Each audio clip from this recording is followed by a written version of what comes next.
Gracias como siempre por acompañarnos en este su programa Tiempo de Renovación. Hoy miércoles, durante esta hora completita del programa, don José Pantaleón, Misael María, y aquí al centro Yesenia, don Pantaleón. Estaremos aquí con muchos temas. Muchos temas que tratar. Buenas tardes, Yesenia. Tarde calurosa, porque no solo hay que pensar en los que tienen aire acondicionado, hay que pensar en los apagones que está sufriendo muchos sectores de la ciudad de Santo Domingo. Es verdad. No es fácil. No. Esta temperatura está que arde. Bueno, sí, también parece que como no ha habido mucha lluvia, lluvia. Todavía hay escasez. Se habla de sequía, de sequía, pues sí, porque las lluvias podían haber llegado incluso con Dorian. Dorian no llegaron tampoco. No llegaron, a pesar de que no estamos muy tristes porque Dorian se fuera. Dice el director del INDRI, Olgo Fernández, que no hay que preocuparse porque si de seguir como está esto, sin que se vean las lluvias, la escasez de agua de la que muchos hablan todavía no empezaría, tomaría un tiempo porque las presas aún pueden sustentarse. Qué bueno. Así espero. Lo cierto es que los apagones y los calores están acabando. Hay gente que compre su abanico. No, que ni basta con el abanico, qué cosa tan grande. No, pues había un abanico de mano. De mano. No se burle. Y sin un cartón, pero eso era que uno hacía cuando... El cartoncito, una caja de cartón y ya. Y decían que no, le quitaba un pedazo y ya se fue como que la gente haciendo ese movimiento lo que produce es más calor. Yo no creo en esa teoría, eso es mentira. Algo se refresca en la gente. Se refresca una parte de la cara, porque hay que se echa la cara, pero el movimiento. Pues ya usted sabe. Pero así es parte de nuestra cultura aquí, ya el dominicano ha padecido de eso. Ya eso me hace cartón, ya que cada quien ya tiene su abanico y el inversor, así es. Así mismo es, pues nada, hoy estamos nosotros juntos otra vez porque tenemos tiempo que no estábamos por el miércoles pasado estuvimos don Pantalón. Sí, verdaderamente. Sí, después ausente, por aquí estamos otra vez. Sí, bueno. Estamos aquí, don Pantalón, y ¿qué tenemos hace mucho tiempo? Un día como hoy. Bueno, gracias a Yesenia y gracias a ustedes, sí, a los televidentes que están con nosotros esta tarde y que también están después de la retransmisión, a las 12, a la 1 de la madrugada. Así que hoy es miércoles 4 de septiembre del año 2019, faltan 118 días para que llegue el año 2020, ese 2020 que tanto se está esperando.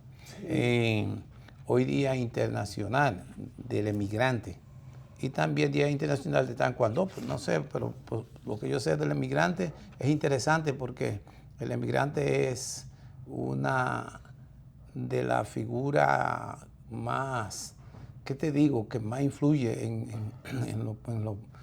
los pueblos y en las naciones, porque tenemos inmigrantes desde la época en que los judíos salieron de Egipto y este señor salió, Moisés salió con los hebreos detrás.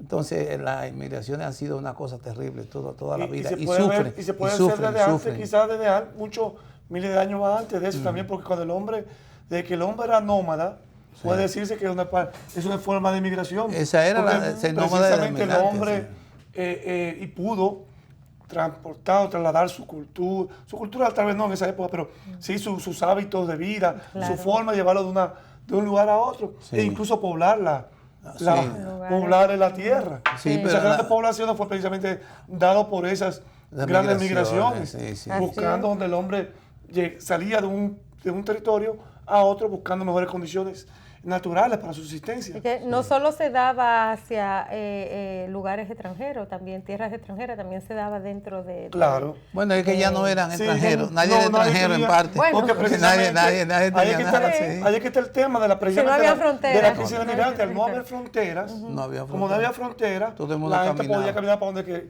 quisiera. No necesitaba el capitalismo, la propiedad privada fue quien le puso precisamente, y ahora...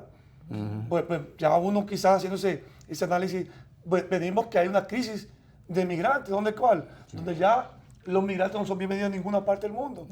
Los libios, del Cuerno de África salen hacia Europa, mueren en el camino, los haitianos salen hacia Miami y lo devuelven. Sí, toda esa situación. Hoy trae más de Estados Unidos 75 para acá. Precisamente. Deportados. E incluso... O sea y vimos la larga caminata de los hondureños.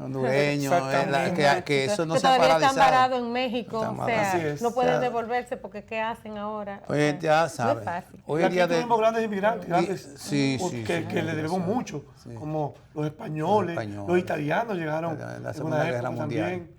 Sí, y muchos judíos también. Muchos judíos también, que Trujillo lo recibió. Sí. A ambos, ¿no? En San Juan hay un barrio que le llaman el Líbano y todavía se ven todos los libaneses. Están ahí todavía en esas localidades.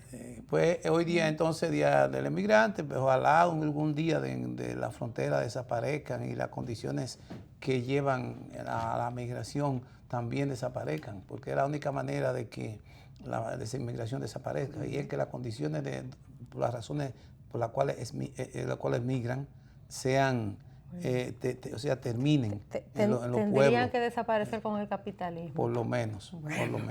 Bueno, en Estados Unidos va avanzando el socialismo. Bueno, entonces, un día como hoy también, en el año 1808, llega al Ceibo Juan Sánchez Ramírez en viaje de propaganda revolucionaria que tiende a reconquistar la colonia para España, expulsando de ella a los franceses. Bueno, en 1863 el coronel español Manuel Capa, al frente de un batallón de 3.000 hombres españoles y dominicanos, sale de Puerto Plata a Santiago, la cual se encontraba sitiada por tropas restauradoras.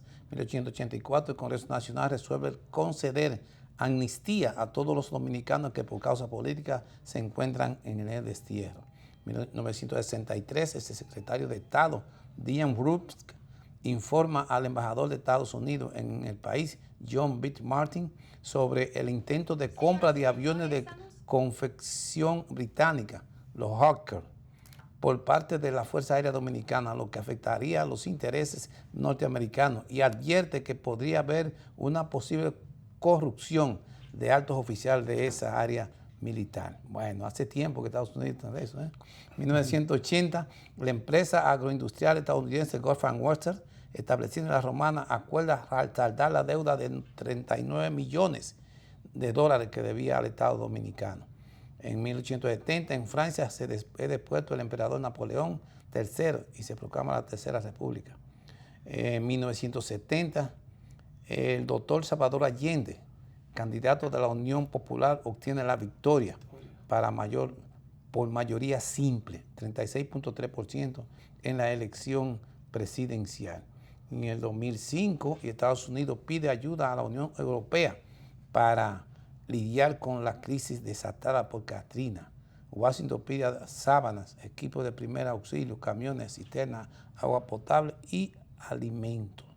Y por último, en el año 2016, el Papa Francisco canoniza a la Madre Teresa de Calcuta, de quien destaca que se hizo oír entre los poderosos culpables de crear la pobreza durante una ceremonia en la Plaza de San Pedro a la que asisten más de 100.000 personas.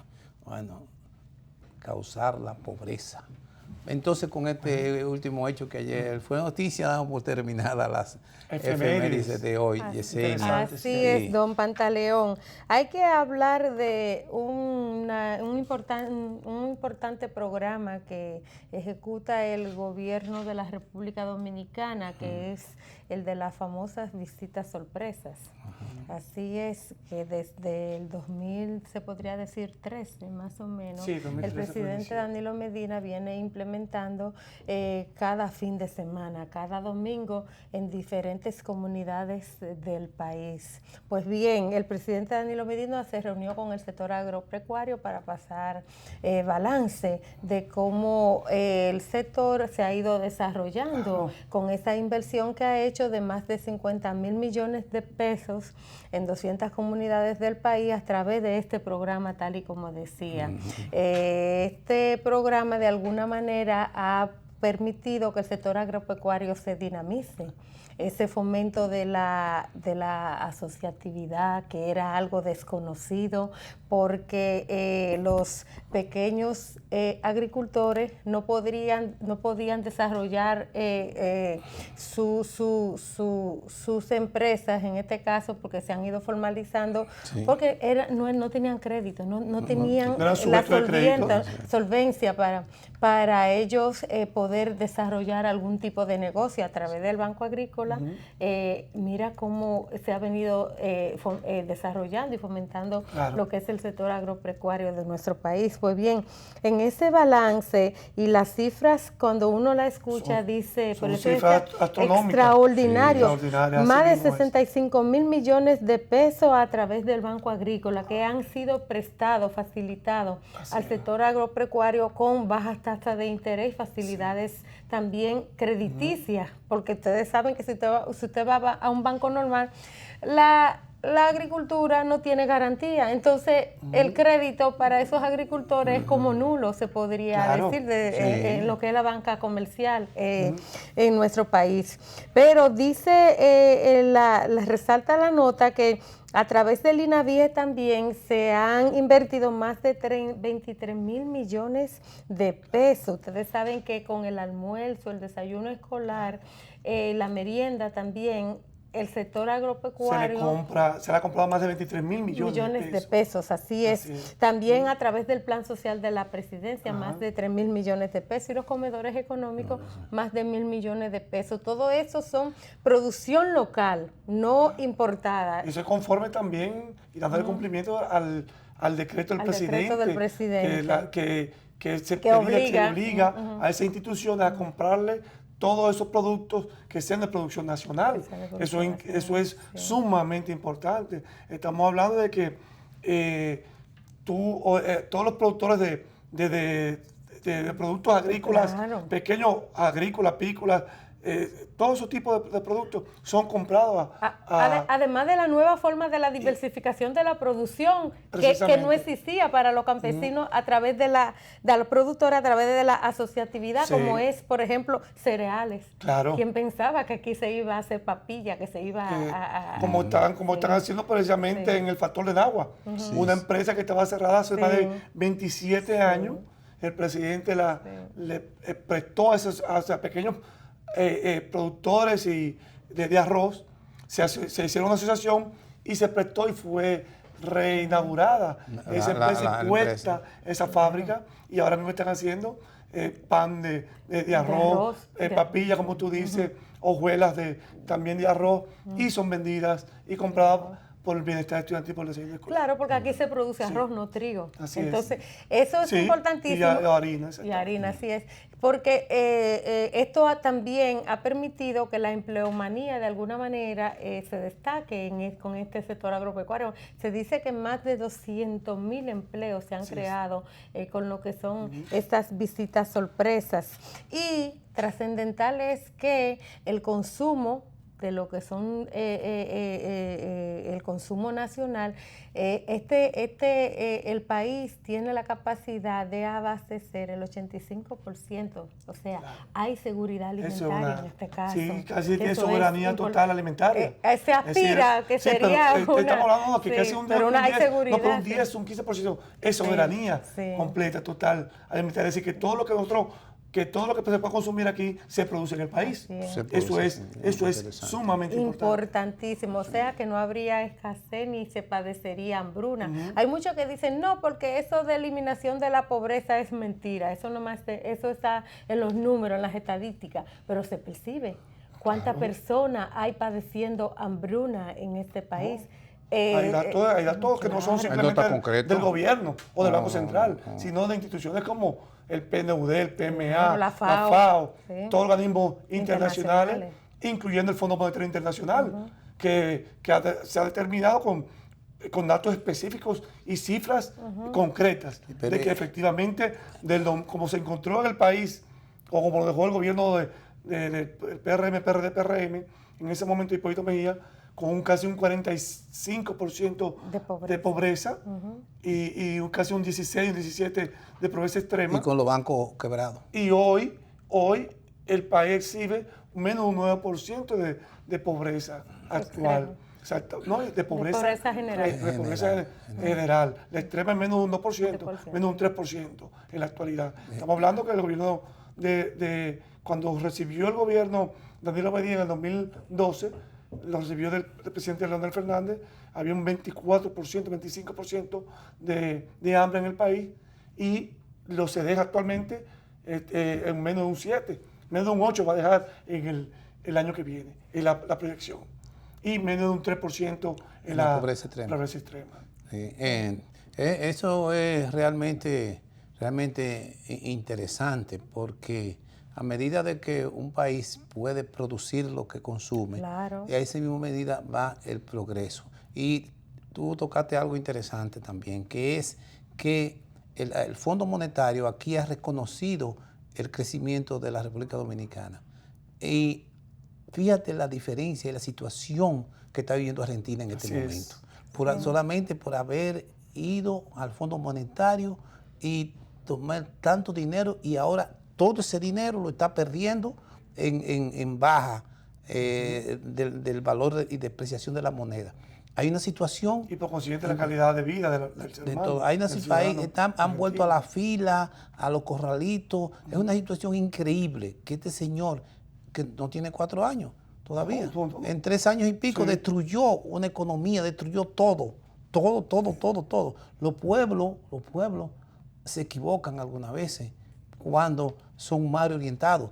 La suerte es que tienen capacidad para levantarse, para volver otra a la cosa. Por eso aquí hay mucha, hay mucha aprehensión.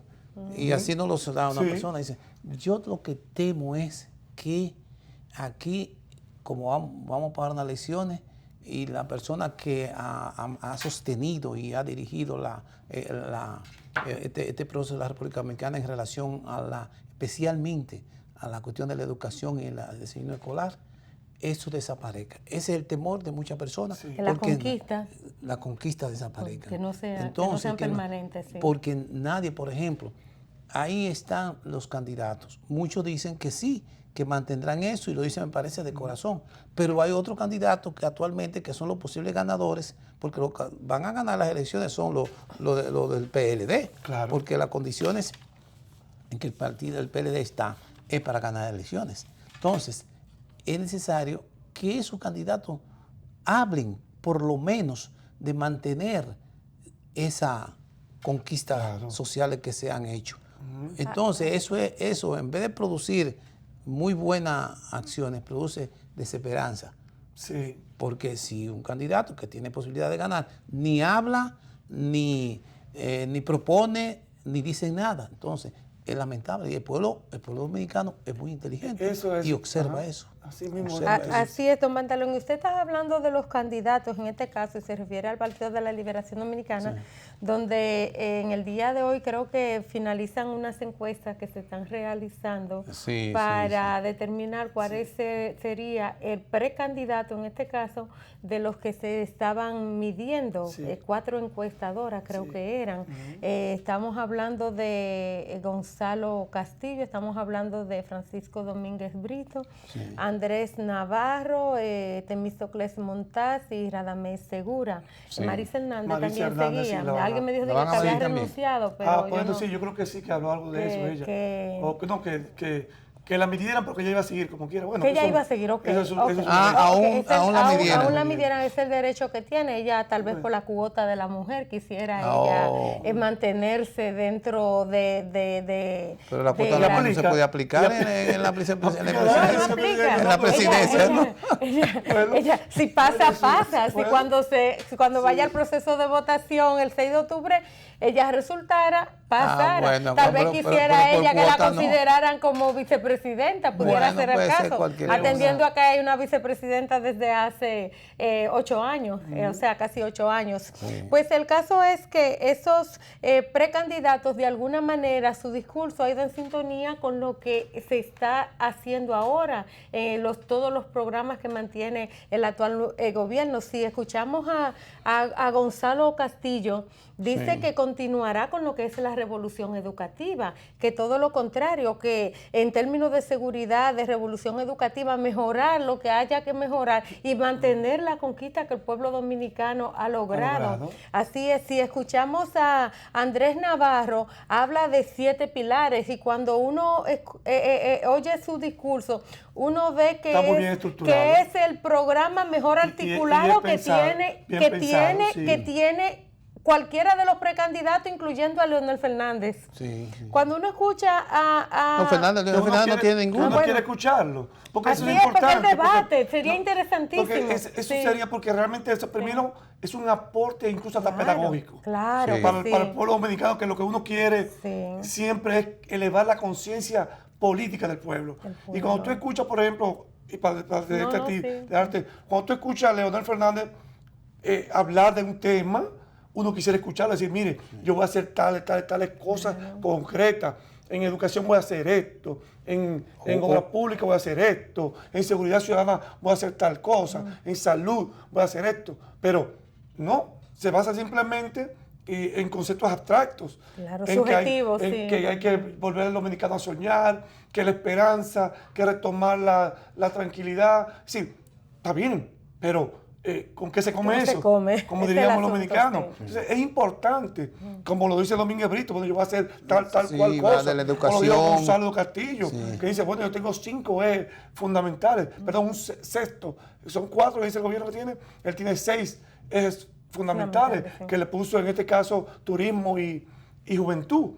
¿Tú me entiendes? Pero, por ejemplo, Navarro tiene un 7. 7º que es muy interesante, que creo que sería bueno que se complementen posteriormente. Seguro. Y digan, bueno, ese 7º es que es el de ciudadanía y gobernanza y ciudadanía, que es muy interesante, donde plantea una especie de asambleas populares y locales que permiten hacer agendas locales y comunitarias. Los gobiernos locales, así es interesante, por lo menos. Es interesantísimo porque él decía, en este caso que tú hablas específicamente, dice en el programa que tiene estructurado el señor Andrés Navarro, él dice, por ejemplo, que hay un gobierno central, pero que hay gobiernos locales y que cada comunidad tiene su característica propia. Sí, entonces, usted no puede, este programa que usted implementa para la zona sur no puede ser el mismo para la zona este, porque ni siquiera en términos económicos tienen el mismo tipo ni sociocultural ni nada. Entonces es interesantísimo cómo lamentable que aquí no se haga debate entre los precandidatos, porque lo propuso Domínguez. Lo propuso Domínguez Brito y que Leonel lo dejó plantado. Pero es interesantísimo cuando uno escucha a estos precandidatos, uno dice, bueno, realmente ha habido una transformación de lo que es el nivel de conciencia de los políticos en nuestro país, de la actividad política también, de cómo el ciudadano puede percibir que hay esperanza todavía, pero esperanza que de alguna manera se ve manifestada en lo que es la inclusión social, o sea, que es tomado en cuenta lo que es el ser humano, que era la política. Exactamente, eso es muy interesante, tú dices, porque se está poniendo al ser humano en el centro de las políticas públicas. Ya no se está hablando de que simplemente hacer grandes carreteras o grandes edificaciones, y elevado, sino y Nueva York chiquito y eso, sino mejorar las condiciones de vida del ser humano. Que eso, cuando tú te pones a ver esa parte, que es algo que es válido para todo el mundo, porque incluyendo los precandidatos que se autodenominan de danilistas, o son de Danilo, o simpatizan con el presidente de la República, pero también es válido para Manuel Crespo, es válido para Melanio Paredes, que también está aspirando, ¿no? Y para Pepe Leonel Fernández. Caramba, no me acordaba yo que puedan decir, bueno, fíjate, el presidente Danilo Medina, cuando entró al gobierno en el 2012, planteó 3 conceptos fundamentales. Hacer lo que nunca se ha hecho, corregir lo que está mal, continuar con lo que está bien y hacer lo que nunca se ha hecho. Eso todavía es válido para este país.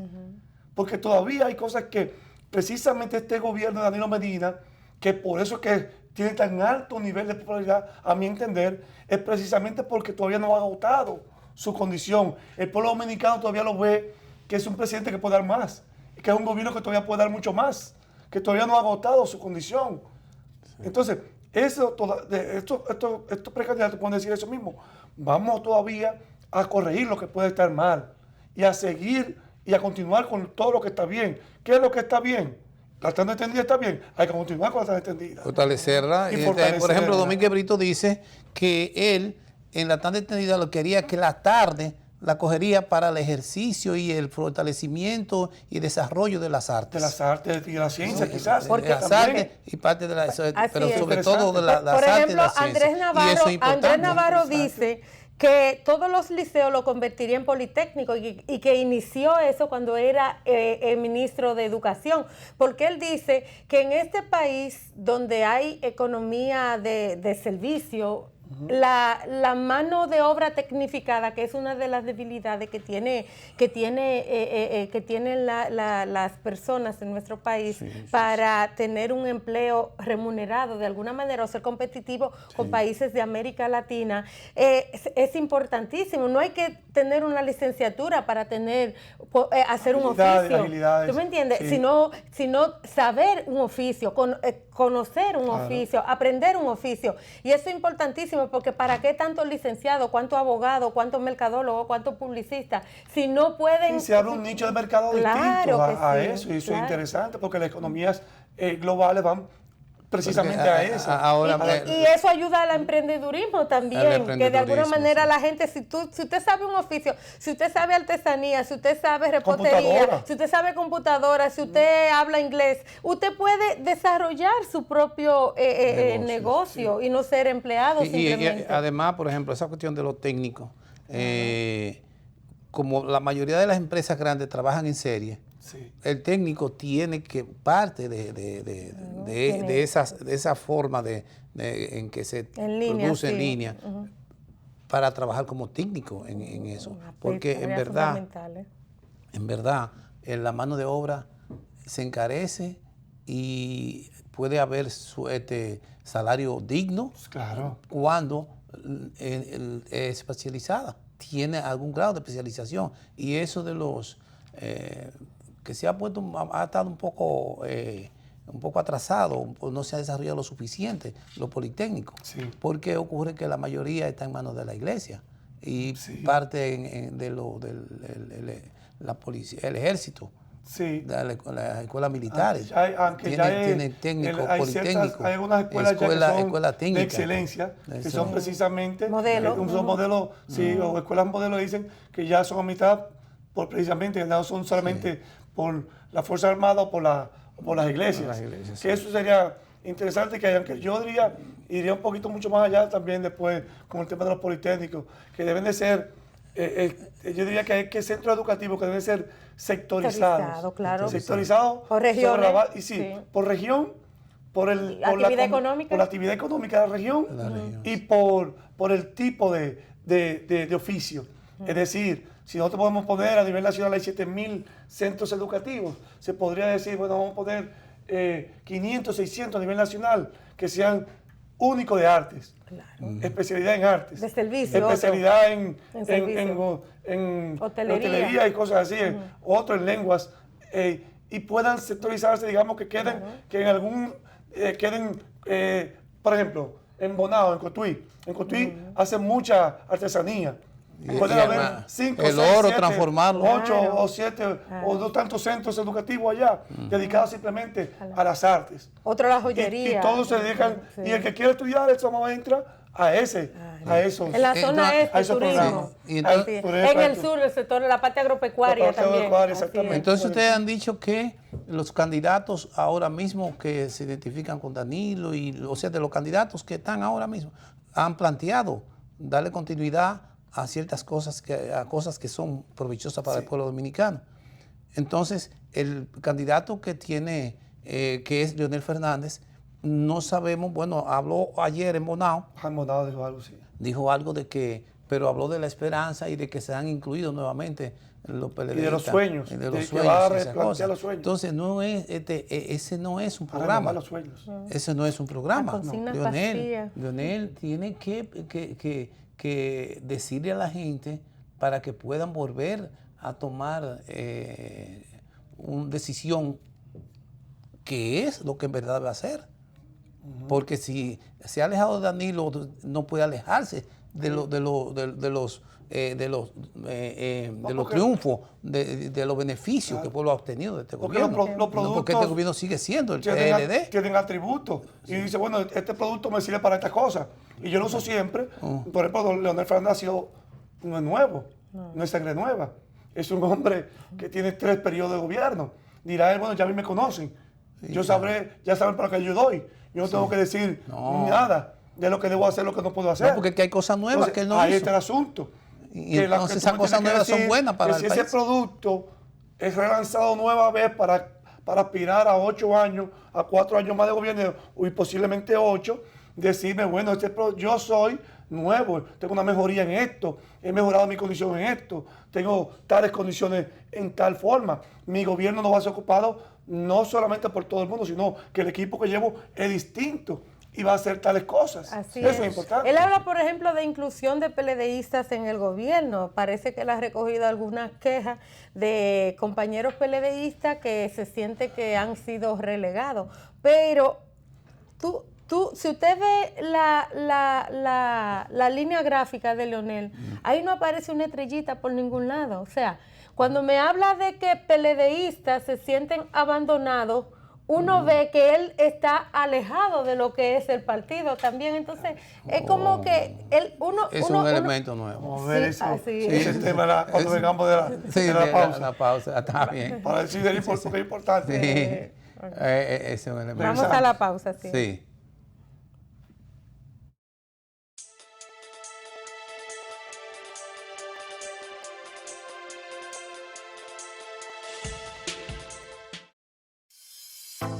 Es bueno saber que los suplidores de almuerzo escolar han crecido de año en año de manera significativa. El año pasado éramos 986, este año 1167.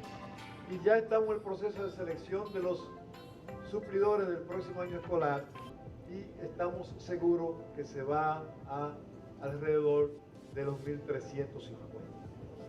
Entonces, ese crecimiento tan significativo nos dice que esto es una gran oportunidad para contribuir al fortalecimiento de nuestros suplidores. Con ello se fortalece el INAVIE también.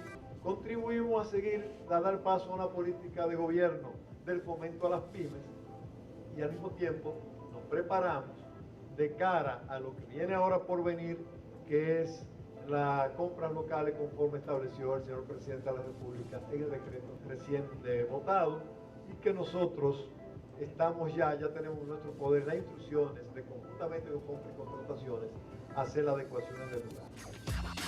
En el INAVIE somos bienestar. Para nosotros es sumamente importante porque ¿qué es lo que buscamos con esto? Y con esta alianza con los centros públicos.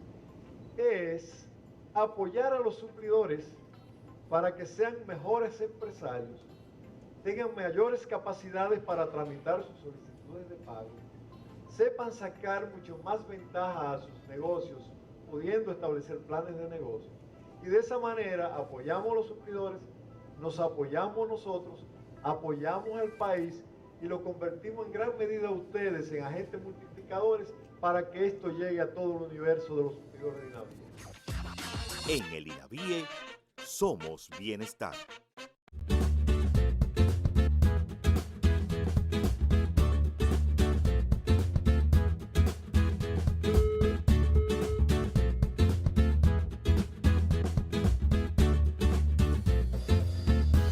Esto le puede pasar a cualquiera. Sé más cuidadoso con tus equipos.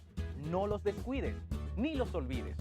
Queremos que sepas que aunque la laptop y la netbook tengan un sistema de bloqueo incluido con un usuario y contraseña súper efectiva que no permite que ninguna persona aparte del dueño la pueda usar, no significa que no le prestemos atención.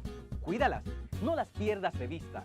Así podemos continuar apoyándote en el aprendizaje. La tecnología ha llegado a contribuir a que las aulas sean espacios más divertidos y educativos. Ministerio de Educación. Ella trabajó siempre con un criterio humano, con un criterio de servir. Y esa esa comunidad de los trinitarios hoy tiene mucho que agradecerle. Yo creo que a las personas se les debe hacer reconocimiento justo, no simplemente por decir que hicimos un reconocimiento, sino porque sus obras real y efectivamente merecen ese reconocimiento. Y para mí, Jacinta merece un gran reconocimiento, aunque ella lo tiene, porque el mayor reconocimiento que ella siente es la satisfacción del deber cumplido.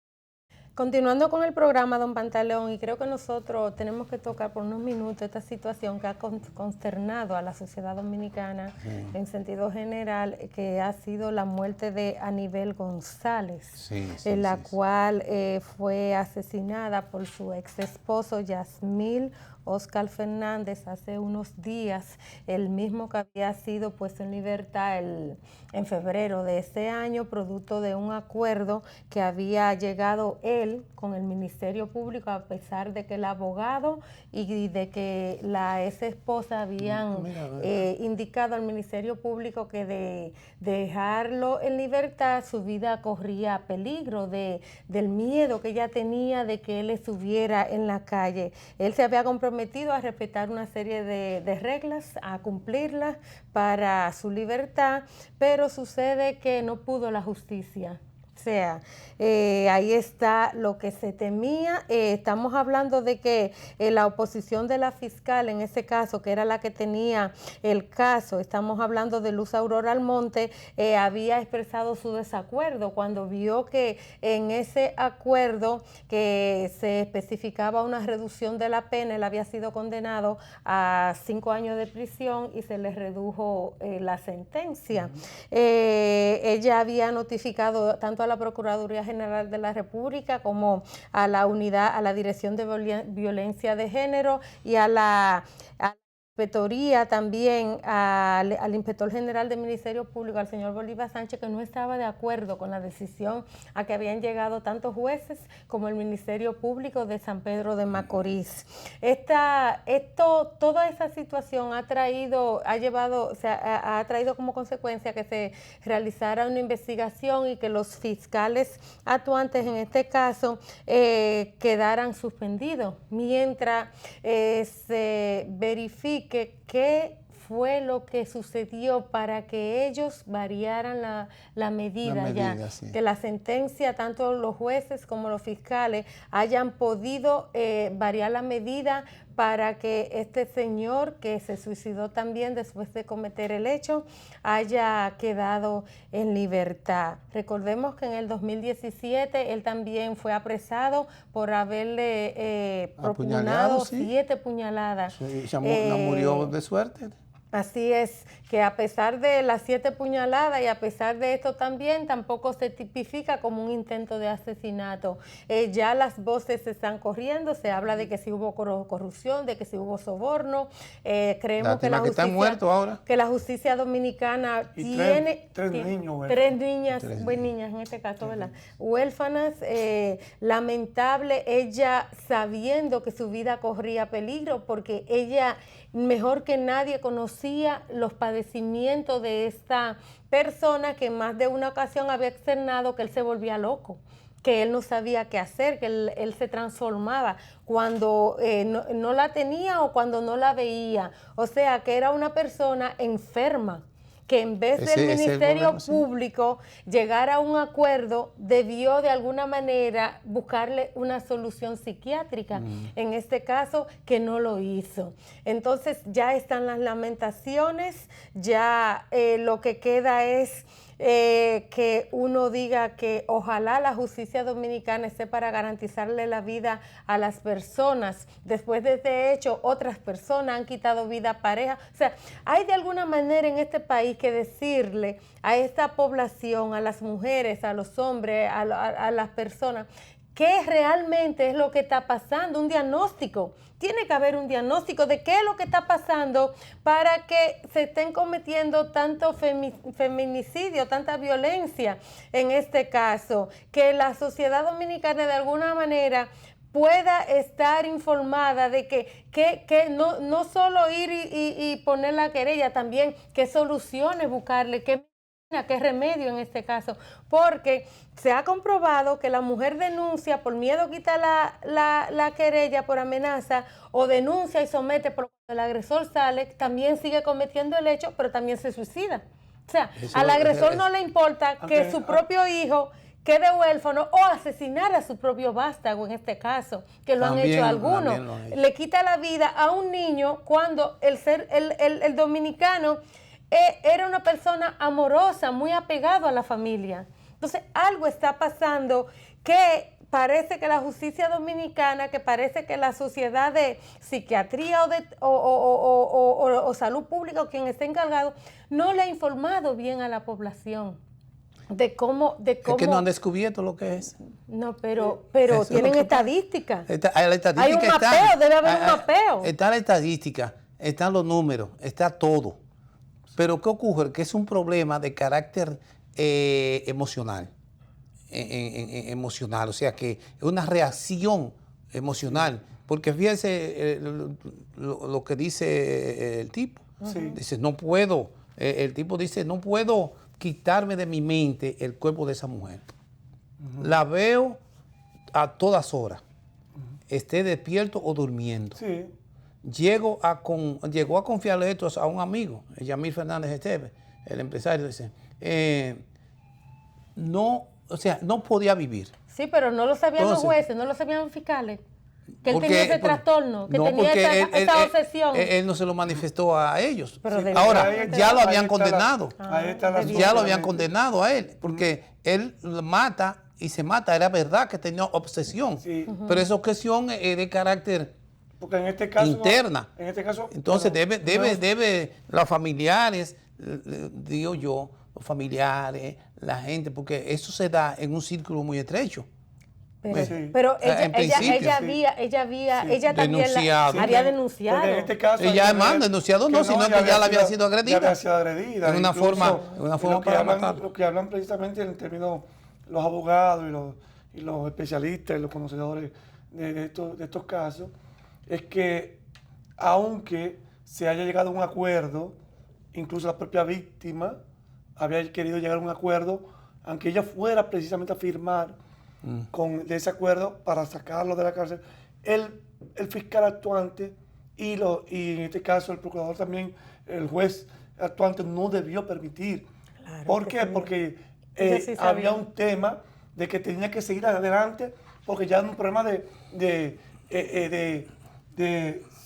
primero de salud pública y de un problema de justicia que tenía que... De legalidad. Sí, que está por encima incluso de lo que las mismas personas ya habían... Sí, claro, porque ya la propia justicia tiene que seguir el curso de la ley. Y se han dado precisamente. Entonces, lo que sucede es que en este caso lo que se plantea es que ¿por qué se permitió aún, o sea, esta persona que ya le ha dado 7 puñaladas a ella, poder lograr un acuerdo con esa víctima porque la dejó por muerta en aquella oportunidad? Y no lo tipificaron como intento de asesinato, con 7 puñaladas. Entonces ya este joven, esta persona, también tiene un prontuario, un tema y un patrón psicológico, claro. Un psicológico que había que tomar en cuenta todo eso. Y decía que también un tema incluso de salud pública, porque estaba llevándose un criminal, un psicópata o una persona que podía estar obsesionado no solamente con esa mujer, sino con cualquier otra,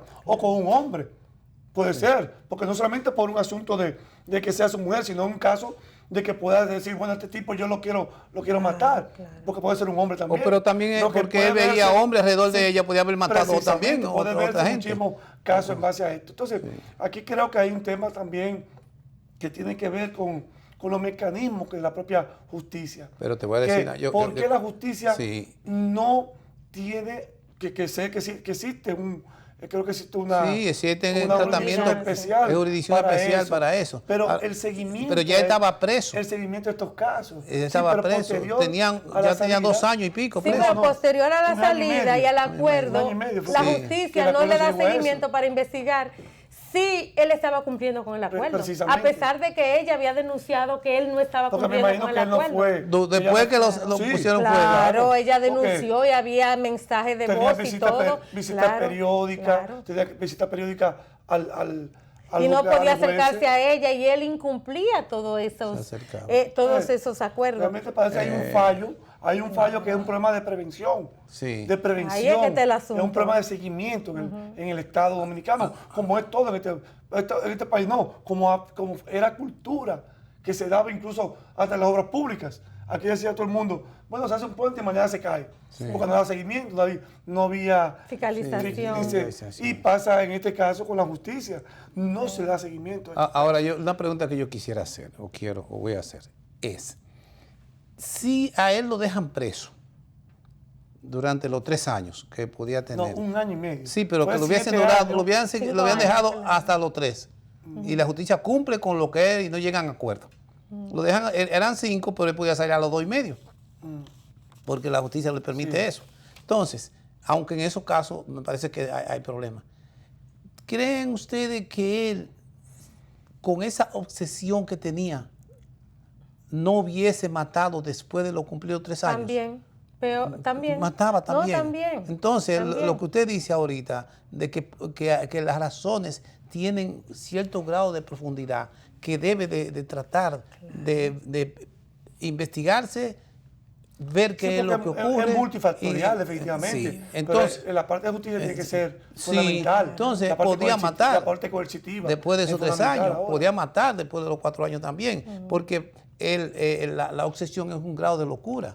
También. Sí, porque aquí nadie sale a matar mujeres. No. Sí, no es el hombre que sale de que voy a matar mujeres. Oye, aquí no se da eso. No hay asesino en serie. No, ni se da ese caso de que, bueno, para decir que hay una persecución plena contra la mujer. Contra un que género, porque es contra un género, sí. Y no es así. No. Aquí no se llega a ese nivel. Aquí hay temas muy específicos de personas perturbadas. Perturbadas mentalmente. Y que ahí siempre tienen esa perturbación. Sí. Ese problema de pareja fundamentalmente. Y Misael había dicho algo muy importante, que es la falta de prevención que hay. Aquí tenemos, como en muchos organismos de nuestro país, tenemos una inmediatez, pero como decimos, una negligencia, y reactiva también. Sí, o sea, damos soluciones después claro. Después del hecho, como somos reactivos, después del hecho cometido. Y también esa negligencia, que es el caso de los fiscales, que son negligencias criminales. Pero claro, hay que tipificarlo. Soltar a un criminal, por más que sea también una negligencia de la justicia, aunque sea de manera involuntaria o con los mecanismos supuestamente legales. Así es. Entonces, ¿quién sabe también qué intervino en eso? Porque llegar a un acuerdo con una gente que está condenada y que está condenada con razones reales por hechos cometidos, como las 7 puñaladas, sean capaces de llegar a un acuerdo con él cuando se sabe que es un agresor. Ya. Y que es del pueblo, y que es un peligro. Y que es un peligro que esté en la calle. Y que en los pueblos pequeños todo se sabe. Y también que se ha demostrado cambios en su conducta. Si el problema conductual, bueno, que pero en un año y medio, tú puedes decir, bueno, tú fuiste te internaron en un psiquiátrico y te internaron por tantos meses y te descubrieron que tú tienes un tema de ira, de violencia. Y eso fue eliminado y te estás tomando tales medicamentos o tal situación para esto. Sí. Nada de eso. Nada de eso, no. Ahí no hay nada de eso. Sí, dio 7 puñaladas, dejó por muerta a su mujer y al año y medio hace un acuerdo. Es una situación. Entonces, uno está hablando de todo eso, de la falta de prevención. Y usted mencionaba el caso del dengue. Es verdad. Imagínate. También. Aquí, año tras año, en una misma época, esto de lo que tiene que ver con los casos de dengue se replica en nuestro país. Y año tras año vemos que las autoridades tienen reacciones tardías después de que todos los centros educativos están abarrotados de niños enfermos, que no hay camas para tantos niños enfermos, que vi como la vicepresidenta de la República se sorprendió porque visitó a Robert Cabral y ella no sabía que tantos niños estaban en una misma cama porque tenían los mismos padecimientos. Sí. Y eso es algo, como decimos el pan nuestro, de cada tiempo, de cada temporada en nuestro país. Dice que Salud Pública designa personal para tratar esos casos que se están dando. En el Robert Cabral, por cierto. Así mismo, en el Robert Rick Cabral. Sí. Robert Rick Cabral, antigua Angelita, así es. Entonces, uno dice, ¿había que esperar hasta ahora? ¿Cuántos muertos hay? Hay 2. ¿Tú me entiendes? Ahí está la denuncia de que no están hacinados, pero ya se pudiera llegar si no se sigue de alguna manera buscando alternativas. Pero no hay que llegar a eso. Hay que informar a la población. Acá hay un miedo de decirle a la población de que si hay inseguridad, usted tiene que informarle de que tiene que tener cuidado al transitar, de que tiene que tener cuidado con quién usted deja entrar a su casa. Eso, yo no sé si es que piensan que ahuyenta el turismo o qué, pero a la población hay que informarla, porque usted está ocupando una función, es para usted garantizarle seguridad a la ciudadanía. Y cumplir con su deber. Y cumplir con su deber. Si tiene que informar más y gastar más en estrategia publicitaria, publicidad y promoción, tiene que hacerlo. Eso no le va a quitar ni le va a decir que usted no está cumpliendo. Usted lo que está haciendo de alguna manera es previniendo que algo no se dé. Porque es peor que nos agarre como están sucediendo todas esas cosas ahora. De alguna manera,